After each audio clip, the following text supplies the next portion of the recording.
Hey guys, He-Man1010 here, and today I'm actually going to be talking about this little thing that happened real quick. Basically, all of last week in regards to the Shantae franchise, because holy shit, it's a lot. So, starting off, I'm going to talk about a little thing that's not really linked to the franchise per se, or like official material. However, Death Battle had recently had their Champions Island polls, where they had a bunch of different people that they voted to have in the next season as a definitive matchup, or guaranteed matchup is the better wording for it. Whoever won would get that guaranteed matchup, and Shantae was a part of that, but they did it in this total drama style type of thing, and they had like Team Boomstick and Team Wiz, and upon Team Boomstick losing for the first time after multiple losses from Team Wiz, which allegedly kind of had a handicap in that win, Shantae alongside Spider-Man had gotten voted out, which shortly after, Shantae 7 was announced by Matt Bozon. Now, of course, everybody already knows, if they've seen my community posts, that I have my series He-Man's Critique, and I already said that I wasn't going to talk about Risky Revolution yet until the second season of my reviews, because when I announced that I'd do the Shantae franchise, it was before this had gotten announced. And it was like, I've already got remakes of all the different Sonic games that I had promised, among a bunch of other things that are going on as well. So, Shantae 7 is going to kind of follow that same philosophy. If it comes out before I get to reviewing those games, I'm not going to be able to talk about it. However, when the time comes and Season 2 comes, it will definitely be on the list for that. There seems to be this whole rumor of, like, the Death Battle curse, where if something negative happens to a character in Death Battle, soon after some new content comes out for them. For Genos, there was like a new One Punch Man kind of thing that was announced right after he lost to War Machine.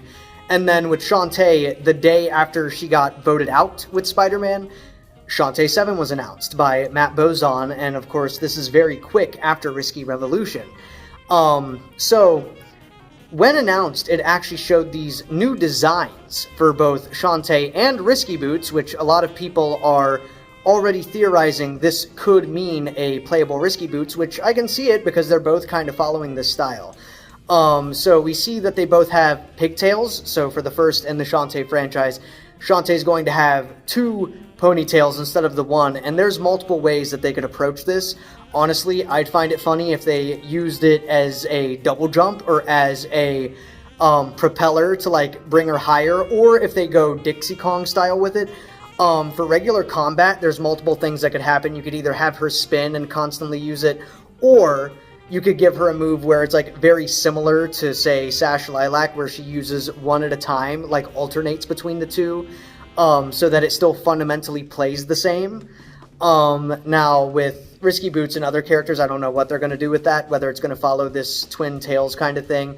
Part of me thinks maybe it's going to be like a one-off thing. It could be they found a cursed relic and it causes them to have the twin tails for a bit, and then by endgame they lose that ability, or it could be a time skip.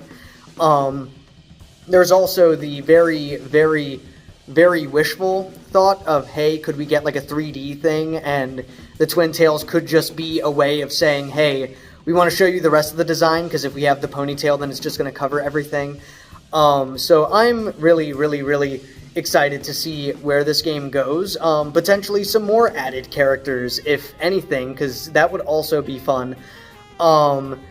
Then for like a third bit of news that could be coming out for this, this has been a very obscure piece of media that I found from someone that posted about 1 or 2 years ago. Blaster Master Zero. Blaster Master Zero had a crossover with Shantae a few years back. Everybody knows this. What everybody doesn't know is that in Blaster Master Zero 3, there was some dialogue that hinted that Shantae might have been the inspiration for one of his whip weapons, potentially making her canon to the Blaster Master Zero universe and vice versa, which could explain why she has the transformation in Half Genie Hero, which could also explain why they acknowledged it in the other one, and it could also find its place in between Pirate's Curse and Half Genie Hero. The common consensus within the community is that it's probably not canon, At the same time, the dialogue is there, so if it's not canon to the Shantae-verse, it could be canon to the Blaster Master Zero-verse in some way, shape, or form. People try to say it's just the companies referencing each other because they do have a good relationship. However, if it's someone who also helped develop Pirate's Curse, made Blaster Master Zero, and this typical dialogue usually means that in some way it's canon, as people say with Spider-Man and Doctor Strange in the Maguire trilogy, there is a chance that it could be canon to the other, though it's wishful thinking and many think it's just a reference, but who knows, maybe a director of one or the other can confirm that, hey, this is canon. Anyways, this is a very, very, very quick video that I wanted to address. I'm really excited for Shantae 7 to be coming out. Like, this is one of those things where it's like, it's really good to be a fan of this franchise, because we're never, like, drained in content. I'm happy that we're actually getting 7, because a lot of people were joking about when's Shantae 6 coming out, when's Shantae 6 coming out. The GBA game came out, and a lot of people said 1.5, which is kind of the consensus I came into, really enjoying that game so far, by the way. But then they said the 7th entry and basically called it Shantae 7, making Shantae 5 Shantae 6, meaning the one promotional image did not age well.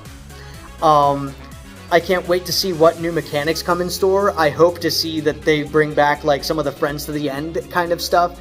Maybe Nega Shantae comes in for, like, a what-if scenario. Maybe they give a playable Uncle Mimic. I know that the reviewer, Some Call Me Johnny, said that with the intro that they did with Studio Trigger, made it seem like Mimic and others might be playable. Perhaps make the other half genies playable as well. Maybe have a campaign around them. There's all kinds of directions this game can go to. I can't wait to see how it is. I'm just really hoping it's not a roguelike. I've learned that I'm not a big fan of roguelikes unless they're specifically beat-em-ups.